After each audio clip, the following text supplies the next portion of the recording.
ನಮಸ್ಕಾರ ವೀಕ್ಷಕರೇ, ಗ್ಯಾರಂಟಿ ಸ್ಪೆಷಲ್ಗೆ ಸ್ವಾಗತ. ನಾನು ಕಾರ್ತಿಕ್. ರಾಜ್ಯದಲ್ಲೀಗ ಟೆನ್ಷನ್ ಹೇಗಿದೆ ಅಂದರೆ ರಾಜಕಾರಣಿಗಳು ಒಟ್ಟಿಗೆ ಕೂತ್ಕೊಂಡು ಊಟ ಮಾಡೋದು ಕಷ್ಟ ಆಗಿದೆ. ಸಿದ್ದರಾಮಯ್ಯ ಡಿನ್ನರ್ ಅರೇಂಜ್ ಮಾಡಿರೋದು, ಅದರ ಹಿಂದೆ ನಡೀತಾ ಇರೋ ಪೊಲಿಟಿಕಲ್ ಗೇಮ್ ಎಂಥವರನ್ನ ದಂಗು ಮಾಡೋ ರೀತಿ ಇದೆ. ಇದರ ಹಿಂದಿರೋ ಸಿದ್ದರಾಮಯ್ಯ ಪ್ಲಾನ್ ಪಕ್ಕಾ ಚೇಸ್ ಗೇಮ್ ನೆನಪಿಸುತ್ತೆ. ಇದರ ಹಿಂದಿನ ಲೆಕ್ಕಾಚಾರ ಏನು ಅನ್ನೋದನ್ನ ನೋಡೋದೇ ಈ ಹೊತ್ತಿನ ವಿಶೇಷ. ಡಿಕೆಗೆ ಸಿದ್ದರಾಮಯ್ಯ ತಮ್ಮದೇ ಕ್ಯಾಬಿನೆಟ್ನ ಮಂತ್ರಿಗಳನ್ನ ಡಿನ್ನರ್ಗೆ ಕರೆದೊಯ್ದಕ್ಕೂ ಡಿಕೆ ಲಾಕ್ ಆಗೋದಕ್ಕೂ ಎಲ್ಲಿಂದ ಎಲ್ಲಿಗೆ ಸಂಬಂಧ ಎಲ್ಲಿದೆ ಅಂದರೆ ಅದು ಡಿನ್ನರ್ ಕೊಡೋದಕ್ಕೆ ಮುನ್ನ ಉದ್ಭವವಾಗಿರೋ ಸಂಪುಟ ವಿಸ್ತರಣೆ ವಿಷಯದಲ್ಲಿ. ಈ ಸಂಪುಟ ವಿಸ್ತರಣೆಗೆ ಮೊದಲು ನಡೆದ ಬೇರೆ ಬೇರೆ ಬ್ರೇಕ್ಫಾಸ್ಟ್, ಲಂಚ್, ಡಿನ್ನರ್ ಸಭೆಗಳಲ್ಲಿ ಡಾಟ್ಗಳನ್ನು ಒಂದೊಂದಾಗಿ ಕನೆಕ್ಟ್ ಮಾಡ್ತಾ ಹೋದ್ರೆ ಇಡೀ ಪಿಕ್ಚರ್ ಓಪನ್ ಆಗುತ್ತೆ. ಸಿದ್ದರಾಮಯ್ಯ ಕರೆದಿದ್ದು ಊಟಕ್ಕೆ, ಮಂತ್ರಿ ಸೀಟಿನ ವಿಷಯ ಏತಕ್ಕೆ? ಸಿದ್ದು ಡಿನ್ನರ್, ಒಳಗೊಳಗೆ ಟೆನ್ಷನ್. ಯಾಕೆ ಯಾಕೆ ಯಾಕೆ? ಕ್ಯಾಬಿನೆಟ್ ಬ್ರೇಕ್, ಡಿಕೆ ಕನಸಿಗೆ ಶಾಕ್, ಸಿದ್ದು ಸೂತ್ರ ಸಸ್ಪೆನ್ಸ್. ಸಚಿವರಿಗೆ ಬಹಳ ದಿನ ಇತ್ತು ಊಟ ಕೊಟ್ಟು, ಅದಕ್ಕೋಸ್ಕರ ಎಲ್ಲ ಮಿನಿಸ್ಟರ್ಗಳು ಊಟಕ್ಕೆ ಕರೆದಿದ್ದೀನಿ. ಸಂಬಂಧ ಇಲ್ಲ, ರೀಸಬಲ್ಗೂ ಅದಕ್ಕೂ ಸಂಬಂಧ ಇಲ್ಲ. ಊಟಕ್ಕೆ ಕರೆದಿರೋದು ನಾವು ತಪ್ಪೇನಿದೆ, ಡಿನ್ನರ್ ಮಾಡೋದು ತಪ್ಪೇನಿದೆ, ಜೊತೆ ಸೇರೋದು ಮಾತಾಡೋದು 2 ವರ್ಷ ಆಗ್ತಿದೆ. ಕೇಳಿದ್ರಲ್ಲ ಡಿಕೆ ಶಿವಕುಮಾರ್ ಮಾತನ್ನ. ಈ ಮಾತು ಕೇಳಿದ್ರೆ ಎಲ್ಲಾನು ಅರ್ಥ ಆಗುತ್ತೆ, ಆದ್ರೆ ಒಂದು ಅರ್ಥ ಆಗಲ್ಲ, ದಟ್ ಈಸ್ ಪಾಲಿಟಿಕ್ಸ್. ಇಷ್ಟಕ್ಕೂ ಸಿದ್ದರಾಮಯ್ಯ ಅವರೇ ಹೇಳಿದಾರಲ್ಲ, ಸಹೋದ್ಯೋಗಿಗಳ ಜೊತೆ ಒಂದ್ ಕಡೆ ಕುತ್ಕೊಂಡು ಊಟ ಮಾಡೋದ್ರಲ್ಲಿ ತಪ್ಪೇನಿದೆ ಅಲ್ವಾ? ಆದ್ರೆ ಡಿನ್ನರ್ಗೆ ಕರೆ ಕೊಟ್ಟಿರೋದು, ಅರೇಂಜ್ ಮಾಡಿರೋದು ಸಿದ್ದರಾಮಯ್ಯ ಅನ್ನೋದಷ್ಟೇ. ಮುಖ್ಯಮಂತ್ರಿಗಳು ಯಾವತ್ತಿಗೂ ನಮಗೆ ಉಪಹಾರಕ್ಕೆ ಕರೀತಾರೆ, ನಮಗೆ ಲಂಚ್ಗೆ ಕರೀತಾರೆ, ಡಿನ್ನರ್ಗೆ ಕರೀತಾರೆ. ಅದರಲ್ಲಿ ಹೊಸದಾಗಿ ಏನಿದೆ? ಕರೆದಿದ್ದಾರೆ, ಬರ್ತೀವಿ, ಚರ್ಚೆ ಮಾಡ್ತೀವಿ. ಯಾವ ಕ್ರಾಂತಿನೂ ಇಲ್ಲ, ಯಾವ ಭ್ರಾಂತಿನೂ ಇಲ್ಲ. ಈಗಾಗಲೇ ಸನ್ಮಾನ್ಯ ಮುಖ್ಯಮಂತ್ರಿಗಳು ಹೇಳಿದ್ದಾರೆ. ಅವರು ರೆಗ್ಯುಲರ್ ಆಗಿ ಕರೀತಾ ಇರ್ತಾರೆ. MLA-ಗಳನ್ನ ಊಟಕ್ಕೆ ಕರೆಯೋದು ಮುಖ್ಯಮಂತ್ರಿಗಳು ಅದೇನು ಹೊಸದ? ಅಲ್ಲಲ್ಲ, ಸಂದೇಶ ನೀವು ಮಾಡ್ಕೋಬೇಕಷ್ಟೆ. ಅಲ್ಲೇ ಅದು ಸಚಿವ ಸಂಪುಟದ ಪುನರ್ರಚನೆಯಲ್ಲಿ ಹಿನ್ನೆಲೆಯಲ್ಲಿ ಊಟಕ್ಕೆ ಕರೆದಿದ್ದಾರೆ ಅನ್ನೋದನ್ನು ನಾನು ಒಪ್ಪೋದಿಲ್ಲ. ಹಂಗ ವಿಶ್ವಾಸ ಇದ್ದೇ ಇದೆಯಲ್ಲ, ಅದೇನು ಊಟ ಹಾಕಿ ವಿಶ್ವಾಸ ತಗೋಬೇಕಾ?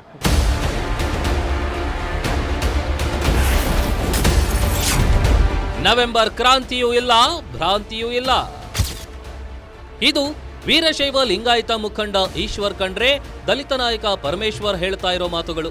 ಇವರಿಬ್ಬರ ಪ್ರಕಾರ ಸಂದೇಶ ಏನೇ ಇದ್ರೂ ಜನ ಮಾತಾಡ್ಕೋಬೇಕಷ್ಟೇ, ಊಟ ಹಾಕಿ ವಿಶ್ವಾಸಕ್ಕೆ ತಗೋಬೇಕು ಅಂತ ಇಲ್ಲ ಅಂತಾರೆ.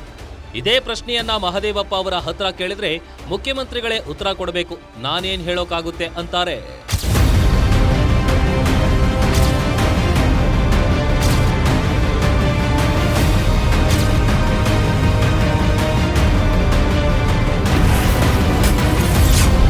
ಮುಖ್ಯಮಂತ್ರಿಗಳೇ ಉತ್ತರ ಕೊಡಬೇಕು.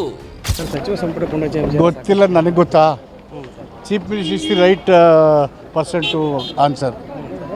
13ಕ್ಕೆ ಉತ್ತರ ಕೊಟ್ಟ ಆಯೋಜನೆ ಮಾಡಿದ್ದಾರೆ ಸರ್ CM ಸಿದ್ದರಾಮಯ್ಯ ಕಾವೇರಿ ನಿವಾಸ. ಅದು ಹೀಗೆ ತಾನೇ ಹೇಳಿದ್ರು ಕ್ಯಾಬಿನೆಟ್ಲಿ, ಎಲ್ಲರಿಗೂ ಊಟಕ್ಕೆ ಕರೆದಿದ್ದೀನಿ ಬನ್ನಿ ಅಂತ ಹೇಳಿದ್ದಾರೆ. ಬದಲಾವಣೆ ಸಾಧ್ಯತೆಗಳಿದೆ, don't know the agenda. Parameshwar ಅವರು ನೀವು ಮತ್ತು ಸತೀಶ್ ಜಾರಕಿಹೊಳಿ ಮೀಟಿಂಗ್ ಕೂಡ ಮಾಡಿದ್ರು ಸರ್ ಬೆಳಗ್ಗೆ. ತಿಂಡಿ ತಿನ್ನಕ್ಕೆ ಹೋಗಿದ್ವಿ. Siddu dinner, Mahadevappa Parameshwar breakfast. ವೀಕ್ಷಕರೇ, ಈ ಒಂದು ರಿಯಾಕ್ಷನ್ ಕೊಡೋಕೆ ಮುಂಚೆ ಸಿದ್ದು ಸಂಪುಟದಲ್ಲಿದ್ದ ಪರಮೇಶ್ವರ್ ಮತ್ತು ಮಹದೇವಪ್ಪ ಇಬ್ರು ಒಟ್ಟಿಗೆ ಬ್ರೇಕ್ಫಾಸ್ಟ್ ಮಾಡೋಕೆ ಹೋಗಿದ್ರು. ಸಿದ್ದರಾಮಯ್ಯ ಡಿನ್ನರ್ ಪಾರ್ಟಿ ಕರೆದಿರೋ ಹೊತ್ನಲ್ಲಿ ಇಬ್ಬರು ನಾಯಕರು ಒಟ್ಟೊಟ್ಟಿಗೆ ಬ್ರೇಕ್ಫಾಸ್ಟ್ ಮಾಡೋದಕ್ಕೂ ಮಹತ್ವ ಬಂದುಬಿಡುತ್ತೆ. ಇಂತಹ ಹೊತ್ತಿನಲ್ಲೇ ಅದೇ ಸಂಪುಟದಲ್ಲಿರೋ ಇನ್ನೂ ಕೆಲವು ನಾಯಕರು ಏನೇನ್ ಹೇಳಿದ್ರು ನೋಡಿ. ನಾನು ರಿಯಾಕ್ಟ್ ಮಾಡಲ್ಲ, ಅದೆಲ್ಲ ಹೈಕಮಾಂಡು CM ಅವರಿಗೆ. ನಾನು ಚರ್ಚೆನೇ ಮಾಡಲ್ಲ, ಚರ್ಚೆ ಆಗಲ್ಲ. ಔತಣ ಕೂಟವನ್ನು ಆಯೋಜನೆ ಮಾಡಿದ್ದಾರೆ ಸರ್ CM ಅವರು, ಆಹ್ವಾನ ನೀಡಿದ್ದಾರೆ ಸರ್ ಕ್ಯಾಬಿನೆಟ್ ಅಲ್ಲಿ. ರೆಗ್ಯುಲರ್ ಆಗಿ ಹೋಗ್ತಾ ಇರ್ತೀವಿ. ಅಲ್ಲ, ಈಗ 13ಕ್ಕೆ ಕರೆದಿದ್ದಾರೆ ಸರ್ ವಿಶೇಷವಾಗಿ. ರೆಗ್ಯುಲರ್ ಆಗಿ ಹೋಗ್ತಾ ಇರ್ತೀವಿ. ಯಾಕೆ ನಮ್ಗೆ ಕರಿಬಾರ್ದು CM ಸಾಹೇಬರು? ಅಲ್ಲ ಸರ್, CM ಸಾಹೇಬ್ರು ಊಟಕ್ಕೆ ಕರಿಬಾರ್ದ? ಊಟಕ್ಕೆ ಕರೆದ್ರು ಊಟಕ್ಕೂ ಕ್ರಾಂತಿಗೆ ಏನು ಸಂಬಂಧ? ಏನಿಲ್ಲ, ಊಟಕ್ಕೆ ಕರೆದಿದ್ರೆ ಊಟ ಮಾಡೋಕೆ ಹೋಗ್ತೀವಿ. ಒಂದು ರಿವ್ಯೂ ಮೀಟಿಂಗ್ ಥರ CM ಸಾಹೇಬರು ಭಾಳ ಪ್ರತಿ ವರ್ಷನೂ ಕರೀತಾರೆ, ಈ ವರ್ಷನೂ ಕರೆದಿದ್ದಾರೆ. ಅದಕ್ಕೇನು ಸಚಿವ ಸಂಪುಟಕ್ಕೆ ಸಂಬಂಧಿರ್ತಕ್ಕಂಥದ್ದು ನಾನು ಆ್ಯಕ್ಚುಲಿ ಸ್ಕಾಡ್ ಕಾರ್ಡಿಲಾಗಿ ಎಲ್ಲರ ಜೊತೆ ಮಾತನಾಡಲಿಕ್ಕೆ ಪರ್ಸನಲಾಗಿ ರಿವ್ಯೂ ಮಾಡಲಿಕ್ಕೆ ಕರೆದಿದ್ದೆ.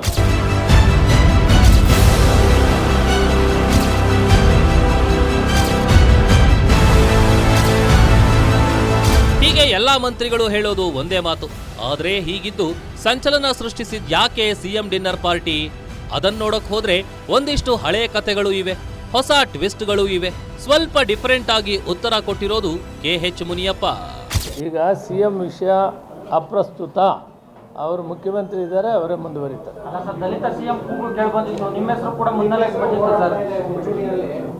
ಮುಖ್ಯಮಂತ್ರಿ ಇರೋವರೆಗೂ ಯಾವುದು ಮುಂದೆ ಬರೋದಿಲ್ಲ, ಅವರೇ ಮುಂದುವರಿತಾರೆ. ನಾವೆಲ್ಲ ಒಗ್ಗಟ್ಟಾಗಿದ್ದೀವಿ. ನಾನು, ಪರಮೇಶ್ವರ್, ಪ್ರಿಯಾಂಕಾ, ಮಹದೇವಪ್ಪನವರು ಎಲ್ಲ ಒಟ್ಟಿಗೆ ಸೇರಿ ತೀರ್ಮಾನ ಮಾಡಿದ್ದೀವಿ. ನಮ್ಮಲ್ಲಿ ಭಿನ್ನಾಭಿಪ್ರಾಯಗಳಿಲ್ಲ, ಒಟ್ಟಿಗೆ ಇದ್ದೀವಿ. ಶಿವರಾಜ್ ಚಂದ್ರ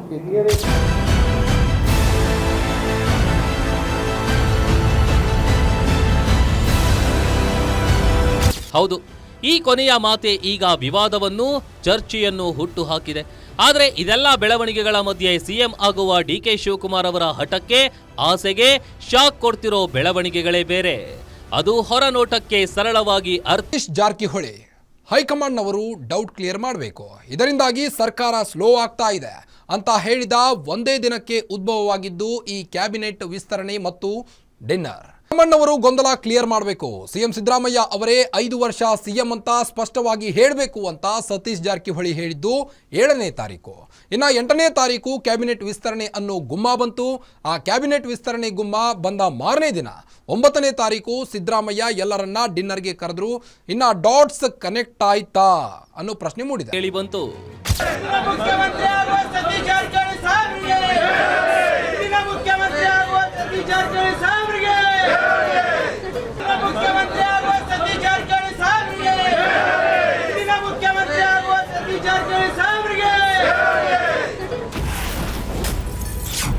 ಸಿಎಂ ರೇಸ್ನಲ್ಲಿದ್ದಾರಾ ಸತೀಶ್ ಜಾರಕಿಹೊಳಿ? ಹೈಕಮಾಂಡ್ಗೆ ಕ್ಲಿಯರ್ ಸಂದೇಶ ಕೊಟ್ಟ ಜಾರಕಿಹೊಳಿ.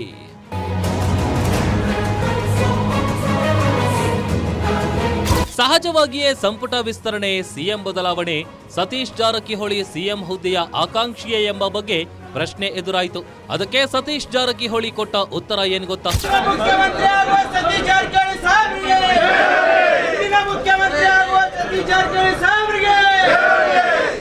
ನಿಮ್ಮ ಸಮುದಾಯಕ್ಕೆ ಸಂಬಂಧಪಟ್ಟಂತೆ 2 ಖಾತೆಗಳು ಖಾಲಿ ಇದಾವೆ. ಅಸಮಾಧಾನ ಇದೆ ಸಮುದಾಯಕ್ಕೆ. ಹೇಳಿದಲ್ಲ ಬೆಳಗ್ಗೆ ನಿಮ್ಮ ಪ್ರಶ್ನೆಗೆ CM ಅವರು ಉತ್ತರ ಕೊಟ್ಟಿಲ್ಲ, ಆದಷ್ಟು ಬೇಗ ಮಾಡ್ತೀವಿ, ರೀಸೇಬಲ್ ಆಗ್ತದೆ ಅಂತ ಹೇಳಿದ್ದಾರೆ. ನಾವು ವೇಟ್ ಮಾಡ್ತಾ ಇದ್ದೀವಿ, ವೇಟ್ ಮಾಡೋಣ ಹೇಳಿದೀವಿ, ನಾವು ಮಾಡೋದು.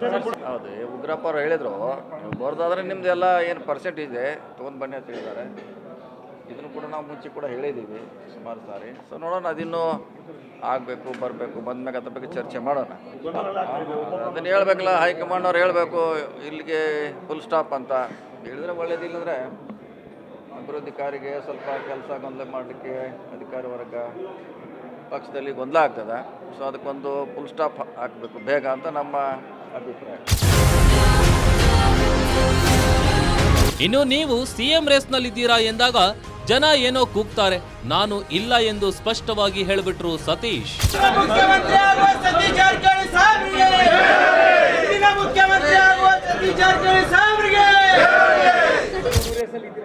ಇಲ್ಲ, ಅದು ಸುಮ್ಮನೆ ಹೆಂಗೆ ಏನು ಘೋಷಣೆ ಮುಖ್ಯಮಂತ್ರಿ ಆಗ್ತಾರ ನೀವು? ಎಲ್ಲಿಲ್ಲ, ಘೋಷಣೆ ಎಲ್ಲ ಕಡೆ ಎಲ್ಲರೂ ಕೂಗಿತಾರೆ, ಕೂಗಿದ್ರೆ ತಕ್ಷಣ ಏನು CM ಆಗೋಲ್ಲ. ಆದರೆ ಇಷ್ಟೆಲ್ಲ ಆದ ನಂತರ ಸತೀಶ್ ಜಾರಕಿಹೊಳಿ, ಪರಮೇಶ್ವರ್, ಮಹದೇವಪ್ಪ ಒಟ್ಟೊಟ್ಟಿಗೆ ಸಭೆ ಮಾಡಿರೋದು ಕುತೂಹಲ ಹುಟ್ಟಿಸಿರೋದು ಸತ್ಯ. ಇದೆಲ್ಲವೂ DK ಶಿವಕುಮಾರ್ ಅವರ ಕನಸು ದೂರ ಮಾಡುತ್ತಿರುವಂತಿದೆ. ಅವರು ಇಟ್ಟಿರೋ ಬೇಡಿಕೆಗಳು ಅಷ್ಟೇ ಕುತೂಹಲ ಹುಟ್ಟಿಸ್ತಿವೆ. ಒಂದು DCM ಮತ್ತು ಕಾಂಗ್ರೆಸ್ ಅಧ್ಯಕ್ಷ ಹುದ್ದೆಯನ್ನ ಕೊಡಬೇಕು ಅಂತಿದ್ದಾರೆ. ಆ ವರ್ಗದ ವಿರೋಧ ಸ್ಪಷ್ಟ. DK ಶಿವಕುಮಾರ್ CM ಆಗೋದು ಅವರಿಗೆ ಬೇಕಿಲ್ಲ. ಇಲ್ಲಿ ಒಂದು ವಿಷಯ ಕ್ಲಿಯರ್ ಆಗಬೇಕು. ಸಿದ್ದು ಬೇಡಿಕೆಗಳಲ್ಲಿ ಒಂದು ಹೆಚ್ಚುವರಿ DCM ಹುದ್ದೆ ಸೃಷ್ಟಿಸಬೇಕು ಎನ್ನುವುದು. ಹಾಗಾದ್ರೆ ಏಕೈಕ DCM DK ಶಿವಕುಮಾರ್ ಅವರಿಗೆ ಪರ್ಯಾಯ ಶಕ್ತಿ ಹುಟ್ಟಿದಂತಾಗುತ್ತೆ. ಎರಡನೆಯದ್ದು, 2.5 ವರ್ಷ ತುಂಬಿದ ಹೊತ್ತಿನಲ್ಲಿ ಸಿದ್ದರಾಮಯ್ಯ ಅವರೇ CM ಆಗಿದ್ದುಕೊಂಡು ಸಂಪುಟ ವಿಸ್ತರಣೆ ಮಾಡಿದ್ರೆ ಆಗ 5 ವರ್ಷ ನಾನೇ CM ಎಂಬ ಸಂದೇಶ ಕೊಡೋದಕ್ಕೆ ಸಾಧ್ಯ ಆಗುತ್ತೆ. ಮೂರನೆಯದ್ದು, ತಮ್ಮ ಜೊತೆ ಶಾಸಕರಿದ್ದಾರೆ, ಅಹಿಂದ ವರ್ಗ ನನ್ನ ಜೊತೆ ಇದೆ ಎಂಬ ಸಂದೇಶ. ಈ 3 ಸಂದೇಶಗಳನ್ನ ಕೊಟ್ಟ ಮೇಲೆ ಡಿಸಿಎಂ ಆಗಿರುವ ಡಿಕೆ ಶಿವಕುಮಾರ್ ಅವರ ಸಿಎಂ ಹುದ್ದೆ ಕನಸಿಗೆ ಕೊಡಲಿ ಪೆಟ್ಟು ಬಿದ್ದಂತೆಯೇ ಲೆಕ್ಕ.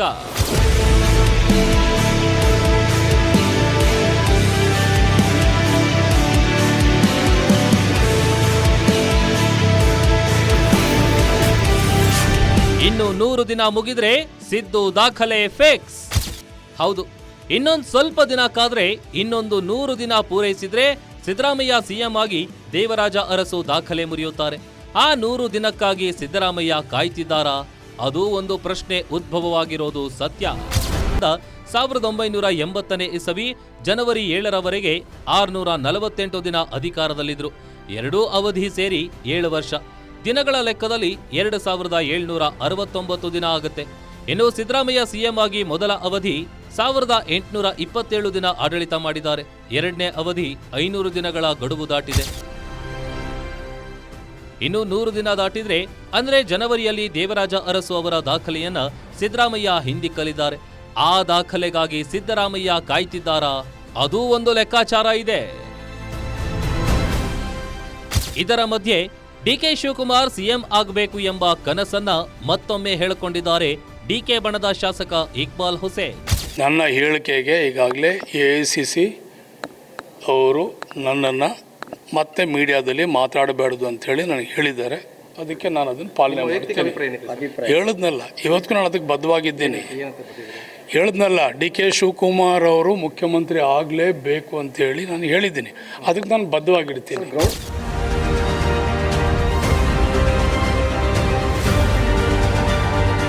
ಡಿಕೆ ಸಿಎಂ ಆಗಬೇಕು ಎನ್ನುವವರಲ್ಲಿ ಬಹಿರಂಗವಾಗಿ ಗುರುತಿಸಿಕೊಂಡಿರುವ ಕೆಲವೇ ಶಾಸಕರಲ್ಲಿ ಇಕ್ಬಾಲ್ ಹುಸೇನ್ ಕೂಡ ಒಬ್ರು. ಕುಣಿಗಲ್ ರಂಗನಾಥ್, ಶಿವಗಂಗಾ ಬಸವರಾಜ್ ಸೇರಿದಂತೆ ಕೆಲವರು ಬಹಿರಂಗವಾಗಿ ಹೇಳಿಕೊಳ್ತಾರೆ. ಮಳೆ ಜೋರಾಗಿ ಬೀಳುತ್ತಾ ಇದೆ, ಅರ್ಥ ಮಾಡಿಕೊಳ್ಳುವವರಿಗೆ ಇಷ್ಟು ಸಾಕು ಎನ್ನುವ ಇಕ್ಬಾಲ್ ಹುಸೇನ್ ಅಡ್ಡಗೋಡೆ ಮೇಲೆ ದೀಪ ಇಡ್ತಾರೆ. ವಿಶೇಷ ಅಂದ್ರೆ ಡಿಕೆ ಶಿವಕುಮಾರ್ ನಂಬಿರೋದು ಹೈಕಮಾಂಡ್ ಅನ್ನ. ಹೈಕಮಾಂಡ್ ಏನೋ ಒಂದು ಮಾತು ಕೊಟ್ಟಿದೆ, ಆ ಮಾತನ್ನ ಹೈಕಮಾಂಡ್ ಉಳಿಸಿಕೊಳ್ಳುತ್ತೆ ಎನ್ನುವ ನಂಬಿಕೆಯಲ್ಲಿರುವ ಡಿಕೆ ಅಪ್ಪಿ ತಪ್ಪಿಯೂ ಆಸೆ ಆಕಾಂಕ್ಷೆಗಳ ಬಗ್ಗೆ ಮಾತನಾಡಲ್ಲ. ಯಾರಾದ್ರೂ ಸಿಎಂ ಬದಲಾವಣೆ ಅಂದ್ರೆ ಗಪ್ ಚುಪ್ ಶಡಪ್ ಅಂದ್ಬಿಡ್ತಾರೆ. ಆದ್ರೆ ಇದು ಪಾಲಿಟಿಕ್ಸ್. ಗಪ್ ಚುಪ್ ಆಗಿದ್ರೆ ಆಗಲ್ಲ, ಅಳದೇ ಇದ್ರೆ ಸ್ವಿಚ್ ಹಾಕಿದ್ರೆ ಇನ್ನೆಲ್ಲೋ ಬಲ್ಬ್ ಹೊತ್ತಿಕೊಳ್ಳುತ್ತೆ. ಈ ಬಾರಿನೂ ಹಾಗೆ ಏನೂ ಇಲ್ಲ ಅಂತಿರುವಾಗಲೇ ಸಮಥಿಂಗ್ ಬಿಗ್ ಅನ್ನೋ ಬೆಳವಣಿಗೆ ಆಗುತ್ತೆ. ಈ ಸಮಥಿಂಗ್ ಬಿಗ್ ಏನು ಅನ್ನೋದನ್ನ ತಿಳ್ಕೊಳ್ಳೋಕೆ ನೋಡ್ತಾ ಇರಿ ಗ್ಯಾರಂಟಿ ನ್ಯೂಸ್. ಸುದ್ದಿ ಖಚಿತ, ನ್ಯಾಯ ನಿಶ್ಚಿತ.